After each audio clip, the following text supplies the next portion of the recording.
Hello friends, कैसे हैं आप। इस वीडियो में हम पढ़ेंगे क्लास 8th का साइंस का सेकंड लेसन और सेकंड लेसन है सूक्ष्म जीव मित्र एवं शत्रु यानी माइक्रो ऑर्गेनिज्म फ्रेंड एंड फो। तो सबसे पहले हम पढ़ते हैं सूक्ष्म जीव क्या होते हैं। सूक्ष्म जीव जिसे हम इंग्लिश में माइक्रो ऑर्गेनिज्म या माइक्रोब्स भी कहते हैं, वो क्या होते हैं। कुछ जीव ऐसे होते हैं जिनका आकार इतना छोटा होता है कि हम उन्हें नग्न आंखों से नहीं देख सकते हैं। तो हम कहेंगे ऐसे जीव जिन्हें हम नग्न आंखों से नहीं देख सकते उन्हें हम सूक्ष्म जीव कहते हैं। या हम ये कहें ऐसे जीव जिन्हें हम सूक्ष्मदर्शी यंत्र की सहायता से देख सकते हैं उन्हें हम सूक्ष्म जीव या माइक्रो ऑर्गेनिज्म कहते हैं। तो माइक्रो ऑर्गेनिज्म या सूक्ष्म जीव है उसे कितने वर्गों में बांटा गया है, तो इसे 4 वर्गों में बांटा गया है। जीवाणु यानी बैक्टीरिया, कवक यानी फंजाई जिसे फंगी भी कहते हैं, और शैवाल यानी एल्गी, और अगला है प्रोटोजोआ। इन्हें 4 वर्गों में मुख्यतः बांटा गया है। जीवाणु, कवक, शैवाल और प्रोटोजोआ। विषाणु है उसे भी हम यानी वायरस को भी हम सूक्ष्म जीव पढ़ते हैं, लेकिन विषाणु का क्या मतलब है, विष का अणु। विषाणु है इसे सूक्ष्म जीव नहीं कहा जाता है, इसे सूक्ष्मदर्शी माइक्रोस्कोपिक कहा जाता है।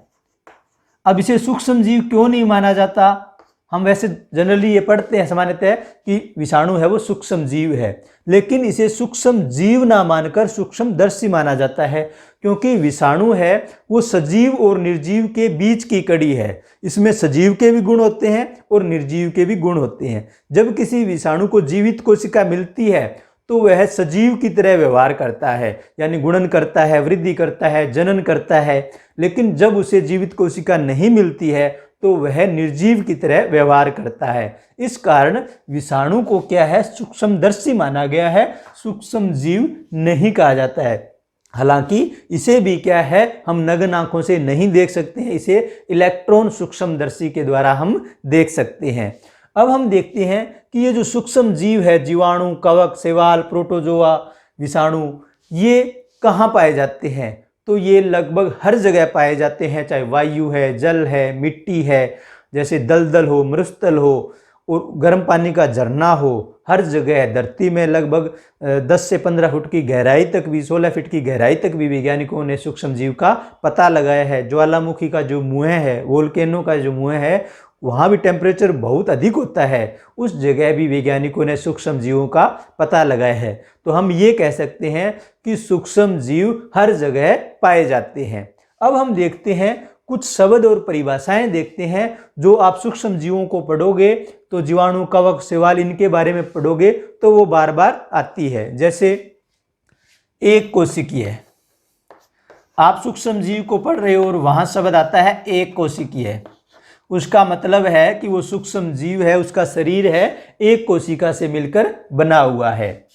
बहुकोशिकीय, ये आप कोई भी जीव के लिए यूज कर सकते हो, लेकिन यहाँ हम सूक्ष्म जीव पढ़ रहे हैं तो मैं इनका नाम ले रहा हूँ।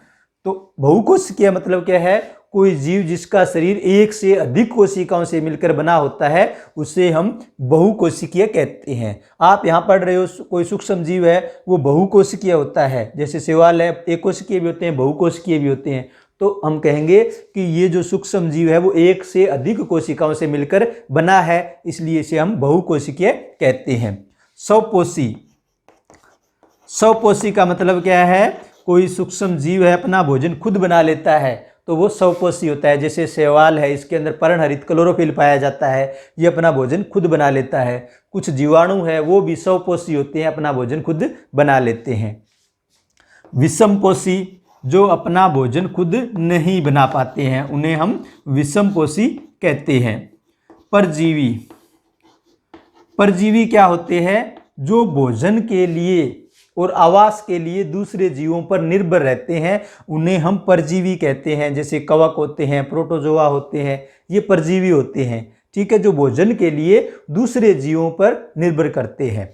परजीवी है वो 2 तरह का होता है, बाह्य परजीवी होता है और अंतः परजीवी होता है। बाह्य परजीवी कौन सा होता है, जो किसी जीव के शरीर के बाहर रहकर भोजन प्राप्त करता है, जैसे जूं है, जोंक है, ये बाह्य परजीवी है। अंतःपरजीवी कौन सा होता है? जो किसी जीव के शरीर के अंदर रहकर भोजन प्राप्त करता है, उसे हम क्या है? अंतःपरजीवी कहते हैं। इस तरह से प्रोकैरियोट आ जाए कि ये सूक्ष्म जीव है, प्रोकैरियोट होता है, यूकैरियोट होता है। तो प्रोकैरियोट का मतलब है कि उसकी जो शरीर की संरचना है, कोशिकीय संरचना है, वो सरल है। यूकैरियोट का मतलब है कि उसकी कोशिकीय संरचना है वो जटिल है। तो यहां हमने पढ़ा सूक्ष्म जीव क्या है, सूक्ष्म जीव को कितने वर्गों में बांटा गया है, सूक्ष्म जीव कहाँ पाए जाते हैं। अब हम देखते हैं कि सूक्ष्म जीवों का हमारे दैनिक जीवन में क्या उपयोग है, या हम ये कहें कि सूक्ष्म जीवों का क्या लाभ है। सूक्ष्म जीवों के उपयोग लिख देते हैं। सूक्ष्म जीवों के लाभ लिख सकते हो आप कह सकते हो मित्रवत सूक्ष्म जीव कौन से हैं, यानी ऐसे सूक्ष्म जीव जो हमारे दोस्त हैं। यहां पढ़ रहे हैं मित्र एवं शत्रु, तो कौन से सूक्ष्म जीव है वो हमारे मित्र है। तो हम देखते हैं सूक्ष्म जीवों का पहला उपयोग देखते हैं, जैसे वातावरण को शुद्ध करने में। वातावरण को शुद्ध करने में सूक्ष्म जीव हमारे वातावरण को शुद्ध करने में हमारी बहुत सहायता करते हैं। जब कोई जीव मर जाता है तो उसके मृत शरीर को अपघटित करके सूक्ष्म जीव जैसे जीवाणु है उसे भूमि में मिला देते हैं, और ये जो प्रक्रिया है इसके कारण वातावरण है वो शुद्ध होता है। अगर सूक्ष्म जीव ना हो तो ये जो जीव है इनके मृत शरीर है पृथ्वी पे इनका ढेर लग जाता। तो ये वातावरण को शुद्ध करने में सूक्ष्म जीव हमारी बहुत मदद करते हैं। दूसरा हम देखें कि मृदा की उर्वरा शक्ति को बढ़ाने में, ये था क्लीनिंग द एनवायरनमेंट, ये है मृदा की उर्वरा शक्ति यानी इंक्रीजिंग सोयल फर्टिलिटी। मृदा की जो उर्वरा शक्ति है, मृदा की जो उर्वरा शक्ति है उसको बढ़ाने में ये बहुत मदद करते हैं। जैसे राइजोबियम जीवाणु है, फलीदार पौधों की जड़ों में पाया जाता है।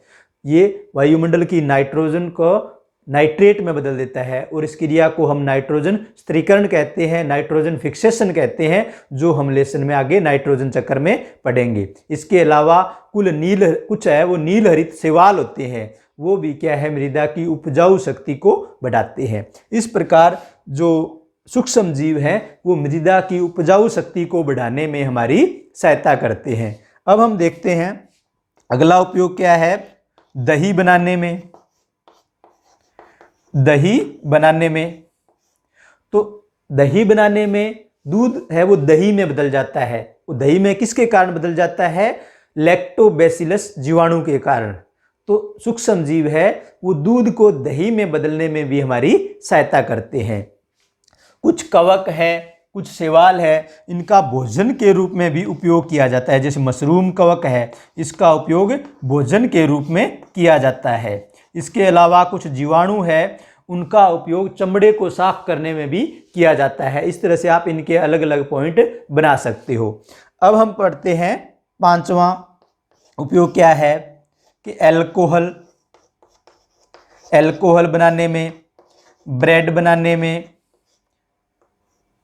इडली बनाने में, छोले भटूरे है, भटूरे बनाने में इनका उपयोग किया जाता है। सूक्ष्म जीवों का उपयोग किया जाता है। कौन से सूक्ष्म जीव का? यीस्ट नामक कवक का उपयोग किया जाता है। यीस्ट नामक कवक का उपयोग क्या है? अल्कोहल ब्रेड बनाने में किया जाता है। और ये जो क्रिया होती है, कौन सी क्रिया होती है? ये किण्वन क्रिया होती है। कौन सी क्रिया होती है? किण्वन क्रिया। किण्वन क्रिया कौन सी होती है? चीनी को अल्कोहल में बदलने की क्रिया को हम किण्वन क्रिया कहते हैं। या हम ये कहें वायु की अनुपस्थिति में शर्करा को अल्कोहल में बदलने की क्रिया को हम किण्वन क्रिया कहते हैं। तो ये जो अल्कोहल है, ब्रेड है, ये इडली है, ये किण्वन क्रिया द्वारा तैयार किए जाते हैं। जिसमें क्या है? गेहूं है, चावल है, जौ है, फलों का रस है, इन्हें क्या है? अल्कोहल में बदला जाता है। किसके द्वारा? यीस्ट नामक कवक के द्वारा। किण्वन क्रिया हमने पढ़ा, किण्वन की खोज किसने की थी? 1857 ईस्वी में, 1857 में लुई पास्चर नामक वैज्ञानिक ने किण्वन की खोज की थी। तो यहाँ हमने लगभग 5 इसके उपयोग पढ़ लिए हैं। भोजन के रूप में पढ़ लिया, चमड़ा साफ करने में भी जीवाणु का उपयोग किया जाता है। अब हम पढ़ते हैं छठा जो सूक्ष्म जीवों का उपयोग है औषधियों के रूप में, औषधियों के रूप में। सूक्ष्म जीवों का उपयोग औषधियां बनाने में भी, मेडिसिन बनाने में भी किया जाता है। और सूक्ष्म जीवों द्वारा जो औषधियां तैयार की जाती है, जो दवाइयां तैयार की जाती है, उन्हें हम प्रतिजैविक कहते हैं, यानी एंटीबायोटिक कहते हैं।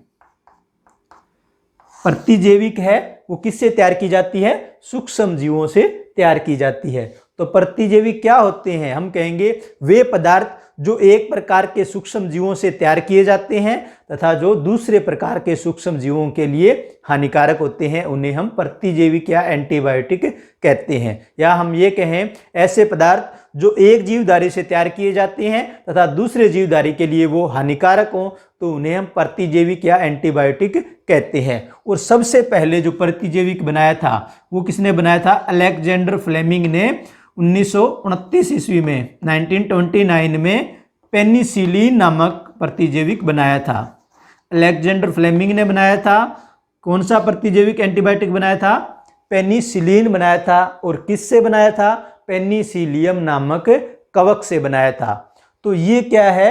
जो औषधियां है, प्रतिजैविक है, वो सूक्ष्म जीवों के द्वारा तैयार की जाती है। आप इनके प्रतिजैविक के कुछ नाम लिख सकते हो, जैसे पेनिसिलिन हो गया, स्ट्रेप्टोमाइसिन हो गया, टेरामाइसिन हो गया, इरिथ्रोमाइसिन हो गया। ये कुछ एग्जाम्पल है। अब प्रतिजैविक है, इनको लेते वक्त ध्यान रखना चाहिए, तो कभी भी डॉक्टर की सलाह के बिना प्रतिजैविक या एंटीबायोटिक नहीं लेनी चाहिए। डॉक्टर का बताया हुआ कोर्स है वो पूरा करना चाहिए। और आवश्यकता से अधिक प्रतिजैविक या एंटीबायोटिक है कभी नहीं लेनी चाहिए। इसके अलावा स्वस्थ व्यक्ति को प्रतिजैविक है वो कभी भी नहीं लेनी चाहिए। तो ये था जो प्रतिजैविक क्या होते हैं, किस तरह से उन्हें लेना चाहिए, प्रतिजैविक के उदाहरण बता दिए हैं। तो ये मैंने सूक्ष्म जीवों के उपयोग या लाभ बता दिए हैं। अब इसी से संबंधित हम टॉपिक पढ़ते हैं कि वैक्सीन क्या होता है। वैक्सीन क्या होता है? वैक्सीन इंग्लिश का शब्द है, हिंदी में इसे हम टीका कहते हैं। वैक्सीन क्या होता है? देखिए, जब भी कोई रोगाणु है हमारे शरीर में प्रवेश करता है, तो हमारा जो प्रतिरक्षा तंत्र यानी इम्यूनिटी सिस्टम है, उन रोगाणुओं को नष्ट करने के लिए प्रतिरक्षी पैदा करता है, यानी एंटीबॉडी पैदा करता है, जिससे वो रोगाणु है वो नष्ट हो जाते हैं। कई बार संक्रमण यानी इन्फेक्शन ज़्यादा होता है तो वो रोगाणु नष्ट नहीं होते हैं। हमारा शरीर है, जब एक बार रोगाणु प्रवेश कर जाते हैं तो वो ध्यान रखता है ये किस तरह के रोगाणु शरीर में प्रवेश किए हैं और उन्हें किस तरह से नष्ट करना है। तो वैक्सीन क्या होता है?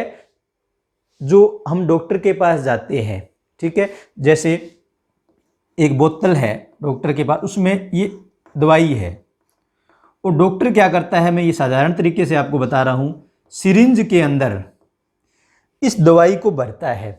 तो ये दवाई क्या है? ये वैक्सीन है।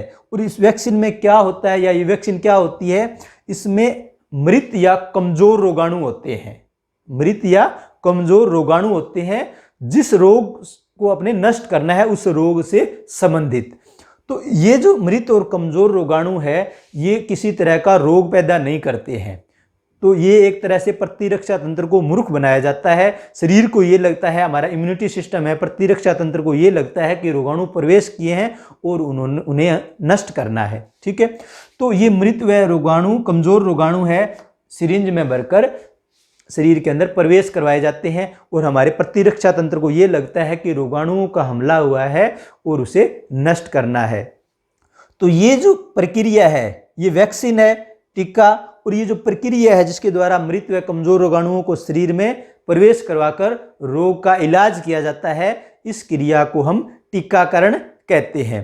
तो फ्रेंड्स, ये था आज का टॉपिक, जिसमें हमने पढ़ा कि सूक्ष्म जीव क्या होते हैं, इनके कितने वर्ग होते हैं, और सूक्ष्म जीव कहाँ कहाँ पाए जाते हैं, और सूक्ष्म जीवों के क्या क्या उपयोग हैं। तो इसमें हमने पढ़ा, अलग अलग इनके उपयोग पढ़े, प्रतिजैविक पढ़ा, इसमें हमने पेनिसिलिन के बारे में पढ़ा, इसकी खोज किसने की थी, किण्वन के बारे में पढ़ा। एक और क्वेश्चन आपसे पूछा जा सकता है, आप याद कर लीजिए कि चेचक का टीका है वो किसने बनाया था, तो एडवर्ड जेनर ने बनाया था 1798 ईस्वी में।